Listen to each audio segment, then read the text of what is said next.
আমি অ্যাডভোকেট গোবিন্দ প্রামাণিক, মহাসচিব, বাংলাদেশ জাতীয় হিন্দু মহাজোট। গতকাল বিকালে শেখ হাসিনার পদত্যাগের পরে এদেশের হিন্দু সম্প্রদায় মনে করেছিল যে তাদের উপর বিশাল একটা হামলা, লুটপাট, অগ্নিসংযোগের ঘটনা ঘটবে।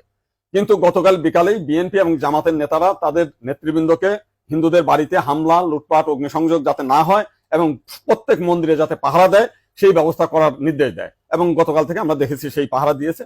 সাধারণভাবে হিন্দুদের উপরে বড় কোনো মন্দিরে কোনো হামলার ঘটনা ঘটে নাই। কিছু আওয়ামী লীগের হিন্দু নেতা আছে যারা বিভিন্ন সময় লম্পঝম্প করেছিল, তাদের বাড়িতে, শুধু হিন্দু বাড়ি না, মুসলিম আওয়ামী লীগ নেতাদের বাড়িতে হামলা হয়েছে, লুটপাট হয়েছে এবং সামান্য কিছু সুযোগ সন্ধানী এলাকা ভিত্তিক তারা কিছু সামান্য মন্দিরে হামলা করেছে, সেটা ব্যাপক বিষয় না।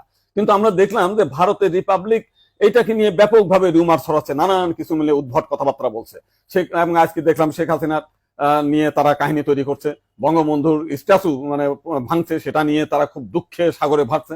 আমার এক সাংবাদিক ফোন দিয়েছিলাম, তাদের বলেছি যে আপনারা যদি শেখ হাসিনার জন্য যদি এত কান্না আপনাদের মধ্যে আসে, তো শেখ হাসিনা ভারতে গিয়েছে, আপনারা ভারতের প্রধানমন্ত্রী নরেন্দ্র মোদীকে সরিয়ে শেখ হাসিনাকে আপনারা প্রধানমন্ত্রী হিসেবে ঘোষণা করেন, সে ভারতও রক্ষা করতে পারবে, আপনার সেভেন সিস্টারও রক্ষা করতে পারবে। আপনারা তো প্রতিদিন বলতেছেন যে শেখ হাসিনা না থাকলে ভারতে সেভেন সিস্টার থাকবে না। তো এইবার আপনাদের একটা বিশাল সুযোগ আছে, আপনারা শেখ হাসিনাকে ভারতের প্রধানমন্ত্রী করেন।